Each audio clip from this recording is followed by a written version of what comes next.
तो प्यारे बच्चों नमस्कार। आपके अपने YouTube चैनल टारगेट बोर्ड में एक बार फिर से आप सभी लोगों का बहुत बहुत स्वागत है।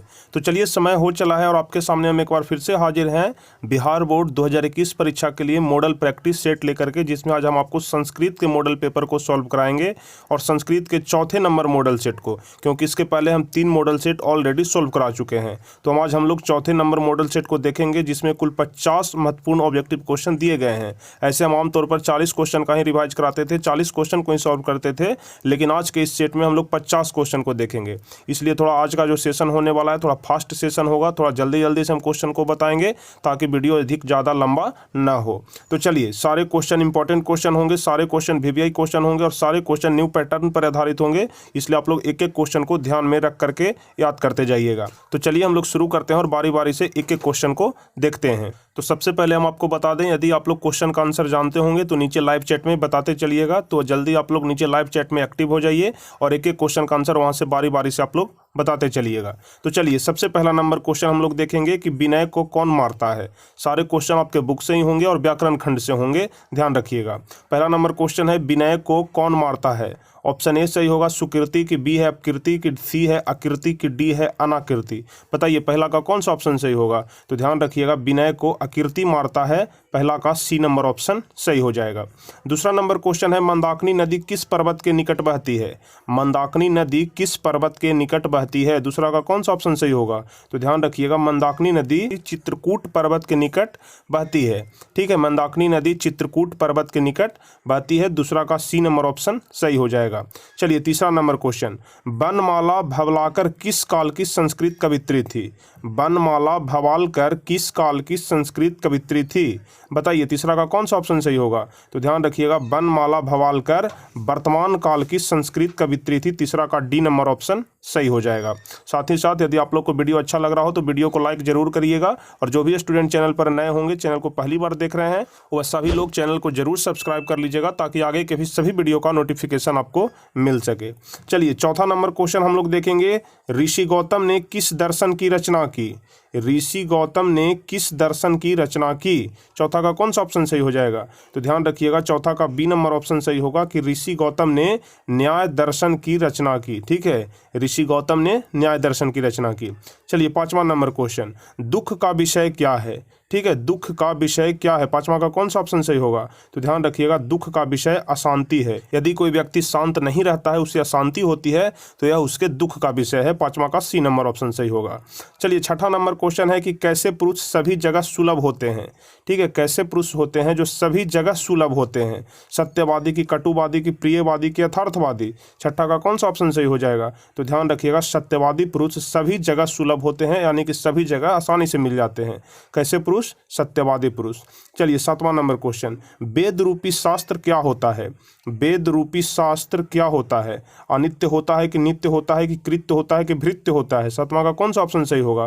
तो ध्यान रखिएगा, वेद रूपी शास्त्र जो होता है वह नित्य होता है, सातवां का बी नंबर ऑप्शन सही हो जाएगा। वेद रूपी शास्त्र नित्य होता है। चलिए अब आठवें नंबर क्वेश्चन से देखेंगे, पाटलिपुत्र पटना के नाम से कब से प्रसिद्ध हुआ। यानी कि पहले पटना का नाम पाटलिपुत्र था, तो पाटलिपुत्र पटना के नाम से कब प्रसिद्ध हुआ। मुगल वंश काल में कि गुप्त वंश काल में कि मध्य काल में कि अंग्रेजों के शासन काल में। आठवां का कौन सा ऑप्शन सही हो जाएगा।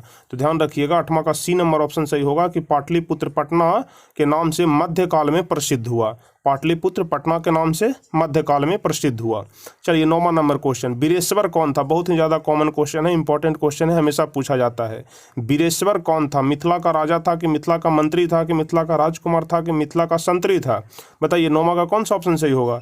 तो ध्यान रखिएगा, वीरेश्वर मिथिला का मंत्री था, नौ का बी नंबर ऑप्शन सही हो जाएगा। वीरेश्वर कौन था, तो वीरेश्वर मिथिला का मंत्री था। चलिए 10वां नंबर क्वेश्चन, अलसशाला में आग क्यों लगाई गई। पिछले मॉडल सेट में भी यह क्वेश्चन हम आपको बताए थे कि अलसशाला में आग क्यों लगाई गई थी। तो अलसशाला में आग इसलिए लगाई गई थी कि आलसियों की परीक्षा लिया जा सके, तो आलसियों की परीक्षा करने के लिए ही अलसशाला में आग लगाई गई थी, 10वां का बी नंबर ऑप्शन सही हो जाएगा। चलिए 11 नंबर क्वेश्चन, याज्ञवल्क्य ने आत्म तत्व की शिक्षा किसको दी थी। ठीक है, याज्ञवल्क्य ने आत्म तत्व की शिक्षा किसको दी थी। मैत्रेयी को कि गार्गी को कि सुलभा को कि राम भद्राम्बा को। बताइए 11 का कौन सा ऑप्शन सही होगा। तो ध्यान रखिएगा, याज्ञवल्क्य ने मैत्रेयी को आत्म तत्व की शिक्षा दी थी, 11 का ए नंबर ऑप्शन सही हो जाएगा। चलिए 12 नंबर क्वेश्चन हम लोग देखेंगे। चलिए, तो 12वां नंबर क्वेश्चन कह रहा है कि सर्व शुक्ला सरस्वती किसने कहा है। सर्व शुक्ला सरस्वती किसने कहा है या फिर किसके द्वारा कहा गया है, बताइए 12 का कौन सा ऑप्शन सही होगा। तो ध्यान रखिएगा, सर्व शुक्ला सरस्वती दंडी ने कहा है, 12 का डी नंबर ऑप्शन सही हो जाएगा। आप सभी लोग जल्दी जल्दी से नीचे लाइव चैट में कमेंट में बताते चलिएगा हमको कि किसका कौन सा आंसर सही है, यदि आप लोग जानते होंगे तो। चलिए, 13 नंबर क्वेश्चन, गंगा देवी का समय क्या है।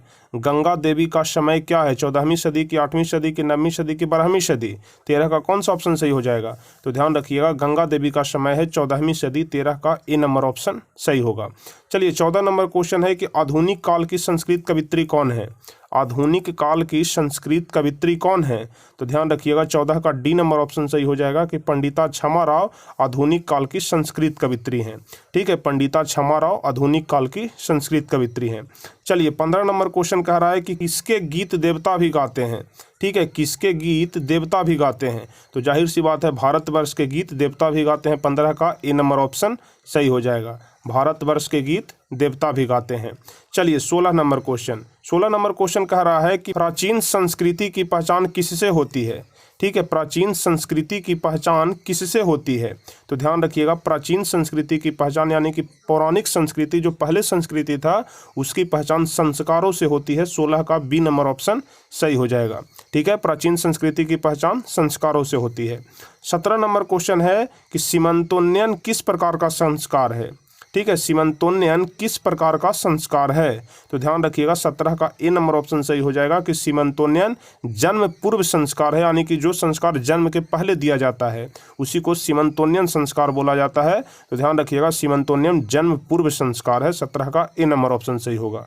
चलिए, अब 18 नंबर क्वेश्चन हम लोग देखेंगे। तो 18 नंबर क्वेश्चन कह रहा है कि नीति श्लोकानाम रचनाकार क अस्ति, यानी कि नीति श्लोका के रचनाकार कौन है। आपके बुक में पढ़ना है नीति श्लोक, तो उसके रचनाकार कौन है बताइए। तो 18 का कौन सा ऑप्शन सही हो जाएगा। तो ध्यान रखिएगा, नीति श्लोकानाम रचनाम महात्मा विदुर अस्ति, यानी कि नीति श्लोक के रचनाकार महात्मा विदुर हैं। 18 का ए नंबर ऑप्शन सही होगा। चलिए, 19वां नंबर क्वेश्चन है कि कस्मिन ग्रामे निर्धन जना निवसन्ति, यानी कि कौन से गांव में गरीब लोग रहते थे। ठीक है, कौन से गांव में गरीब लोग रहते थे। तो ध्यान रखिएगा, इसका ए नंबर ऑप्शन सही हो जाएगा कि भीखन टोला गांव में निर्धन जना निवसन्ति, यानी कि भीखन टोला गांव में निर्धन लोग रहते थे, यानी कि गरीब लोग रहते थे। 19 का ए नंबर ऑप्शन सही हो जाएगा। चलिए, 20वां नंबर क्वेश्चन है हस्य प्रचार दयानंद अक्रोत, यानी कि दयानंद किसकी प्रचार करते थे। बताइए, दयानंद किसकी प्रचार करते हैं या फिर दयानंद किसके प्रचारक थे। 20 का कौन सा ऑप्शन सही हो जाएगा। तो ध्यान रखिएगा, 20वां का डी नंबर ऑप्शन सही हो जाएगा कि दयानंद शुद्ध तत्व ज्ञानस्य के प्रचारक थे, यानी कि 20 का डी नंबर ऑप्शन सही हो जाएगा। दयानंद शुद्ध तत्व ज्ञानस्य के प्रचारक थे, 20 का डी नंबर ऑप्शन सही होगा, ध्यान रखिएगा। चलिए, 21वां नंबर क्वेश्चन है दयानंदस्य जन्म कस्मिन प्रांते अभवत, यानी कि दयानंद का जन्म किस प्रांत में हुआ था। ठीक है, दयानंद का जन्म किस प्रांत में हुआ था। तो ध्यान रखिएगा, दयानंद का जन्म गुजरात प्रांत में हुआ था, यानी कि 21 का सी नंबर ऑप्शन सही होगा। दयानंद का जन्म गुजरात प्रांत में हुआ था। चलिए, 22वां नंबर क्वेश्चन है अयोध्या कांड कस्य ग्रंथस्य अंश अस्ति, यानी कि अयोध्या कांड कौन से ग्रंथ का अंश है, यानी कि हिस्सा है। अयोध्या कांड कौन से ग्रंथ का हिस्सा है। तो जाहिर सी बात है, अयोध्या कांड रामायण में चर्चा किया गया है अयोध्या कांड के बारे में, इसलिए अयोध्या कांड रामायण के ग्रंथ का हिस्सा है। 22 का ए नंबर ऑप्शन सही हो जाएगा। चलिए, अगला नंबर क्वेश्चन देखेंगे। रघुवंश महाकाव्यम कस्य रचना अस्ति, रघुवंश महाकाव्यम कस्य रचना अस्ति, यानी कि रघुवंश महाकाव्य की रचना कौन किए हैं। रघुवंश महाकाव्य की रचना किनके द्वारा किया गया है। तो ध्यान रखिएगा, रघुवंश महाकाव्य की रचना कालिदास किए हैं। 23 का बी नंबर ऑप्शन सही हो जाएगा। रघुवंश महाकाव्य की रचना कालिदास किए हैं। चलिए, 24 नंबर क्वेश्चन अनो अनियान कह, अनो अनियान कह, यानी कि सूक्ष्म से सूक्ष्म क्या है। ठीक है, अनु अनियान कह मतलब कि सूक्ष्म से सूक्ष्म क्या है। तो ध्यान रखिएगा, अनु अनियान कह, तो अनु अनियान आत्मा, यानी कि सूक्ष्म से सूक्ष्म आत्मा है। और इसके बाद भी होता है महतो महियान कह, मतलब कि महान से महान क्या है। तो उसमें भी इसका आंसर आत्मा ही हो जाएगा, यानी कि सूक्ष्म से सूक्ष्म भी आत्मा है और महान से महान भी आत्मा ही है। चलिए, 25वां नंबर क्वेश्चन है किम जयम प्राप्नोति, ठीक है, किम जयम प्राप्नोति यानी कि किसकी जीत होती है? तो आप सभी लोग जानते होंगे कि हमेशा सत्य की जीत होती है। 25 का ए नंबर ऑप्शन सही होगा। किसकी जीत होती है? तो सत्य की जीत होती है। हार किसकी होती है? तो असत्य की हार होती है, ध्यान रखिएगा। चलिए 26 नंबर क्वेश्चन है कि बुद्ध काले पाटलिपुत्रस्य नगरस्य नाम किम, यानी कि बुद्ध भगवान के समय में, बुद्ध काल में पाटलिपुत्र का नाम क्या था? ठीक है, क्वेश्चन कर रहा है कि बुद्ध काल में पाटलिपुत्र यानी कि पटना का नाम क्या था? तो ध्यान रखिएगा, बुद्ध काल में पाटलिपुत्र यानी कि पटना का नाम पाटलीग्राम था। 26 का सी नंबर ऑप्शन सही हो जाएगा। बुद्ध काल में पटना का नाम पाटलीग्राम था। चलिए 27 नंबर क्वेश्चन, गांधी सेतु कुत्र अस्ति? गांधी सेतु कहाँ है? गांधी सेतु, महात्मा गांधी सेतु पुल के बारे में आप लोग जानते होंगे कि जो गंगा नदी पर पटना में बनाया गया है, जो कि पटना से हाजीपुर को जोड़ता है। तो 27 का कौन सा ऑप्शन सही होगा? 27 का ए नंबर ऑप्शन सही हो जाएगा कि गांधी सेतु पाटलिपुत्र नगरे अस्ति, यानी कि गांधी सेतु पाटलिपुत्र नगर में है, यानी कि पटना नगर में है। चलिए 28वां नंबर क्वेश्चन, अलस्य कथा पाठस्य लेखक कः? अलस्य कथा पाठ के लेखक कौन है? अलस्य कथा पाठ के लेखक कौन है? तो सभी लोग जानते होंगे कि अलस्य कथा पाठ के लेखक विद्यापति हैं। 28 का बी नंबर ऑप्शन सही हो जाएगा। चलिए 29 नंबर क्वेश्चन, भारत महिमाया आधुनिकी गीतस्य रचनाकारक कः? यानी कि भारत महिमा आधुनिक गीत के रचनाकार कौन है? भारत महिमा जो आपके बुक में पढ़ना है, उसके रचनाकार कौन है? तो ध्यान रखिएगा, भारत महिमा आधुनिक गीतस्य रचनाकार डॉक्टर उमाशंकर शर्मा अस्ति, यानी कि भारत महिमा आधुनिक गीत के रचनाकार कौन है? तो डॉक्टर उमाशंकर शर्मा।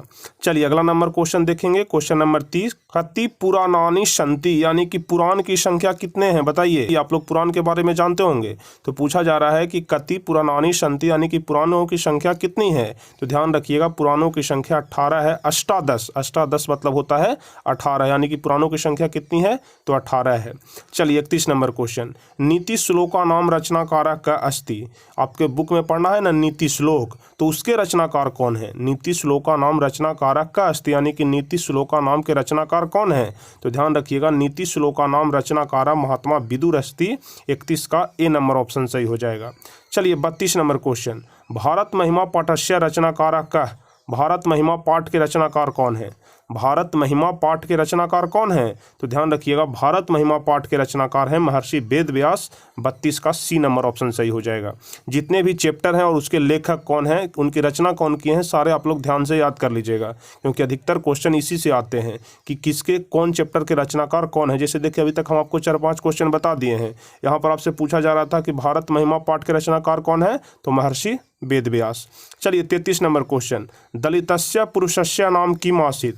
दलित पुरुष का नाम क्या था? ठीक है, दलितस्य पुरुषस्य नाम किम आसीत्, यानी कि जो दलित पुरुष था उसका नाम क्या था? तो उसका नाम था राम प्रवेश रामः, यानी कि 33 का ए नंबर ऑप्शन सही होगा। चलिए 34 नंबर क्वेश्चन, कस्य प्रश्नस्य उत्तरम विदुरः ददाति? कस्य प्रश्नस्य उत्तरम विदुरः ददाति, यानी कि किसके प्रश्न का उत्तर विदुर दे रहे हैं? ठीक है, किसके प्रश्न का उत्तर विदुर दे रहे हैं? तो आप लोग ध्यान रखिएगा, 34 का डी नंबर ऑप्शन सही हो जाएगा कि धृतराष्ट्र के प्रश्न का उत्तर विदुर दे रहे थे, यानी कि धृतराष्ट्रस्य प्रश्नस्य उत्तरम विदुरः ददाति। धृतराष्ट्र के प्रश्न का उत्तर विदुर दे रहे थे।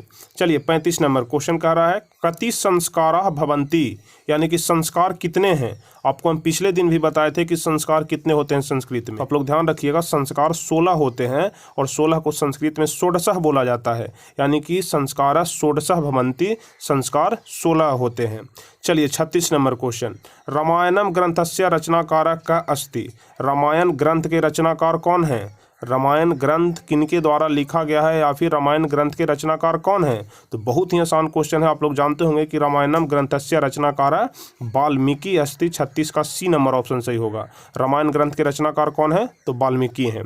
चलिए 37 नंबर क्वेश्चन, मंदाकिनी वर्णनम पाठस्य रचनाकारक का अस्ति? मंदाकिनी वर्णनम पाठस्य रचनाकारक का अस्ति, यानी कि जो आपके बुक में पढ़ना है मंदाकिनी वर्णम, उसके रचनाकार कौन है? मंदाकिनी वर्णम पाठ के रचनाकार कौन है? तो मंदाकिनी वर्णम पाठ के रचनाकार भी महर्षि वाल्मीकि ही हैं। 37 का बी नंबर ऑप्शन सही हो जाएगा। मंदाकिनी वर्णनम पाठस्य रचनाकार महर्षि वाल्मीकि अस्ति। चलिए 38 नंबर क्वेश्चन अब हम लोग देखेंगे। तो 38 नंबर क्वेश्चन कह रहा है कि अहम शब्द का मूल रूप क्या है। ठीक है, अहम शब्द का मूल रूप क्या है, तो ध्यान रखिएगा अहम शब्द का मूल रूप अस्मद होता है। 38 का बी नंबर ऑप्शन सही हो जाएगा। अहम शब्द का मूल रूप अस्मद होता है। चलिए देखिए, जब अस्मद शब्द का रूप लिखना रहेगा ना, तो आपको लिखना पड़ेगा अहम, अवाम, बयम, मम, अवाम, अस्मान, इस प्रकार से इसका रूप चलता है, तो वह अस्मद शब्द का रूप होता है। चलिए 39 नंबर क्वेश्चन, नदी शब्द का रूप सप्तमी के एक वचन में क्या होता है। हम आपको बालक शब्द का रूप, लता शब्द का रूप, राम शब्द का रूप, रमा शब्द का रूप, बालिका शब्द का रूप, नदी शब्द का रूप, सारे शब्द का रूप याद करने का एक ट्रिक बताए थे, आप लोग जरूर देख लीजिएगा, आपको प्लेलिस्ट में वीडियो मिल जाएगा। तो नदी शब्द का रूप सप्तमी के एक वचन में क्या होता है, बताइए। सप्तमी विभक्ति के एक वचन में नदी शब्द का रूप क्या होता है, तो ध्यान रखिएगा सप्तमी विभक्ति के एक वचन में नदी शब्द का रूप होता है नदाम। 39 का ए नंबर ऑप्शन सही हो जाएगा। 40 नंबर क्वेश्चन कह रहा है कि विभूतियत पद में मूल धातु कौन है। विभूतियत पद में मूल धातु क्या है, 40 का कौन सा ऑप्शन सही हो जाएगा, तो ध्यान रखिएगा विभूतियत पद में मूल धातु भू है। ठीक है, विभूतियत पद में मूल धातु क्या है, भू है। अब चलिए 41 नंबर क्वेश्चन, गणेशाय मोदकम रोचते में कौन सी विभक्ति है। यहाँ पर जो वाक्य लिखा हुआ है गणेशाय मोदकम रोचते, इसमें कौन सी विभक्ति लगा हुआ है, 41 का कौन सा ऑप्शन सही होगा, तो ध्यान रखिएगा इसमें चतुर्थी विभक्ति है। 41 का बी नंबर ऑप्शन सही हो जाएगा। चलिए 42 नंबर क्वेश्चन की गणेशाय मोदकम रोचते में कौन सा सूत्र है। ऊपर में विभक्ति पूछ रहा था और यहाँ पर सूत्र पूछ रहा है कि गणेशाय मोदकम रोचते में कौन सा सूत्र है, तो ध्यान रखिएगा 42 का बी नंबर ऑप्शन सही हो जाएगा कि गणेशाय मोदकम रोचते में भूवा प्रभश्च सूत्र है। ठीक है, सूत्र का नाम क्या है, भूवा प्रभश्च। 42 का बी नंबर ऑप्शन सही हो जाएगा। गणेशाय मोदकम रोचते में कौन सा सूत्र है, तो भूवा प्रभश्च। चलिए 43 नंबर क्वेश्चन हम लोग देखेंगे, रुच्यार्था नाम प्रियमानः में कौन सी विभक्ति का योग होता है। रुच्यार्था नाम प्रियमानः में कौन सी विभक्ति का योग होता है, 43 का कौन सा ऑप्शन सही हो जाएगा, तो ध्यान रखिएगा रुच्यार्था नाम प्रियमानः में चतुर्थी विभक्ति का योग होता है। 43 का सी नंबर ऑप्शन सही होगा। 44 नंबर क्वेश्चन है कि सम उपसर्ग के योग से कोई एक शब्द बना है, वह कौन सा शब्द है। सम उपसर्ग के योग से, तो उपसर्ग जानते होंगे कि किसी भी शब्द के पहले लगता है, तो बताइए सम किसके शब्द के पहले लगा हुआ है, तो ध्यान रखिएगा 44 का सी नंबर ऑप्शन सही हो जाएगा कि सम उपसर्ग के योग से बना शब्द कौन है, तो संस्कार है। यदि आप लोग संस्कार का संधि विच्छेद करिएगा तो पहले सम आ जाएगा। ठीक है, पहले क्या होता है, सम होता है, सम जोड़ आकार होता है संस्कार। चलिए 45 नंबर क्वेश्चन, आजीवनम में कौन सा उपसर्ग है। आजीवनम में कौन सा उपसर्ग लगा हुआ है, 45 का कौन सा ऑप्शन सही हो जाएगा, तो ध्यान रखिएगा 45 का बी नंबर ऑप्शन सही हो जाएगा। आजीवनम में अंग उपसर्ग लगा हुआ है। ठीक है, आजीवनम में अंग उपसर्ग लगा हुआ है, जो काखा काखा अंगा बोलते हैं ना, वहीं वाला ये है अंग उपसर्ग। चलिए 46 नंबर क्वेश्चन, उद्गम में कौन सा उपसर्ग है। उद्गम में कौन सा उपसर्ग है, तो ध्यान रखिएगा उद्गम में उपसर्ग है उत। ठीक है, 46 का बी नंबर ऑप्शन सही हो जाएगा, उद्गम में उत उपसर्ग है। चलिए 47 नंबर क्वेश्चन, प्रेयस जोड़ ऋप से कौन सा शब्द बनेगा। ठीक है, प्रेयस जोड़ ऋप से कौन सा शब्द बनेगा, तो ध्यान रखिएगा प्रेयस जोड़ ऋप से शब्द बनेगा प्रेयसी। यदि आपसे पूछेगा कि प्रेयसी में कौन सा प्रत्यय लगा हुआ है, तो आपको बोलना पड़ेगा ऋप प्रत्यय, क्योंकि देखिए प्रेयस जोड़ ऋप ऋप हो रहा है ना, तो जो ऋप है वह प्रत्यय लगा हुआ है, तो प्रेयस जोड़ ऋप से कौन सा शब्द बनेगा, तो आप लोग को बताना है प्रेयसी। और यदि पूछेगा कि प्रेयसी में कौन सा प्रत्यय लगा हुआ है, तो आप लोगों को ऋप बताना है। चलिए 3 क्वेश्चन और शेष बचा हुआ है। 48 नंबर क्वेश्चन हम लोग देखेंगे। तो चलिए 48 नंबर क्वेश्चन कह रहा है श्रेयस जोड़ ऋप से कौन सा शब्द बनेगा। अभी आपको हम ऊपर में बताए थे, पिछले क्वेश्चन में बताए थे 47 नंबर में कि प्रेयस जोड़ ऋप से बनता है प्रेयसी, लेकिन यहाँ पर आपसे श्रेयस जोड़ ऋप से पूछ रहा है, तो सीधे आपको उसी प्रकार से कर देना है जिस प्रकार से प्रेयस जोड़ ऋप प्रेयसी होता था, तो यहाँ पर श्रेयस जोड़ ऋप श्रेयसी हो जाएगा। 48 का डी नंबर ऑप्शन सही हो जाएगा। और ध्यान रखिएगा आपको जो स को उड़ाना है वह दीर्घिकार से उड़ाना है, न कि हर्षिकार से। अगर हर्षिकार से उड़ा दीजिएगा तो ये वाला ऑप्शन हो जाएगा, जो कि बिल्कुल गलत है। श्रेयसी इस प्रकार से लिखाता है। चलिए 49 नंबर क्वेश्चन, बलवत्त जोड़ ऋप से कौन सा शब्द बनेगा। बलवत्त जोड़ ऋप से कौन सा शब्द बनेगा, 49 का कौन सा ऑप्शन सही हो जाएगा, तो ध्यान रखिएगा बलवत्त जोड़ ऋप से बलवती बनता है। ठीक है, बलवती, इसमें भी दीर्घिकार से उड़ाया हुआ है, ध्यान रखिएगा। 49 का डी नंबर ऑप्शन सही हो जाएगा। देखिए जितने सारे भी ऋप प्रत्यय वाले शब्द होंगे ना, सारे दीर्घिकार से ही उड़ाए हुए रहता है। आप लोग कभी भी हर्षिकार से मत उड़ाइएगा, नहीं तो गलत हो जाएगा। श्रेयस जोड़ ऋप 83, उसमें स को दीर्घिकार से उड़ाना है। बलवत जोड़ रीप बलवती, उसमें भी ता को दीर्घिकार से उड़ाना है। उसी प्रकार से 50वां नंबर क्वेश्चन है कि जगदीश का संधि विच्छेद निम्न में से कौन है। सबसे लास्ट क्वेश्चन, जगदीश का संधि विच्छेद निम्नलिखित में से कौन है। तो बताइए 50 का कौन सा ऑप्शन सही हो जाएगा। तो ध्यान रखिएगा, जगदीश का संधि विच्छेद होता है जगत जोड़ ईसा। ठीक है, जगत जोड़ ईसा बराबर जगदीश। 50 का डी नंबर ऑप्शन सही हो जाएगा। तो चलिए, कुल यही 50 क्वेश्चन था जो कि आपको इस मॉडल सेट में देखना था, मॉडल सेट संख्या 4 में, जिसमें बताए गए सारे क्वेश्चन बहुत ही ज़्यादा महत्वपूर्ण हैं। सारे क्वेश्चन बोर्ड मॉडल क्वेश्चन हैं और सारे न्यू पैटर्न पर आधारित हैं। तो इस 50 क्वेश्चन में से आपको कितना क्वेश्चन आता था, आप कितने क्वेश्चन का सही आंसर बताए हैं, आप हमें कमेंट में जरूर बताइएगा। यदि आपको वीडियो अच्छा लगा हो तो इसे लाइक जरूर करिएगा, अपने दोस्तों के बीच शेयर करिएगा। और जो भी स्टूडेंट चैनल पर नए होंगे, पहली बार वीडियो देख रहे थे, वह सारे लोग चैनल को जरूर सब्सक्राइब कर लीजिएगा और साथ में बेल आइकन दबा करके नोटिफिकेशन को ऑल कर लीजिएगा, ताकि आगे के भी सभी वीडियो का नोटिफिकेशन आपको मिल सके। तो चलिए, फिर मिलेंगे हम अगले वीडियो में कुछ इसी प्रकार के महत्वपूर्ण वीडियो के साथ। तब तक के लिए जय हिंद, धन्यवाद।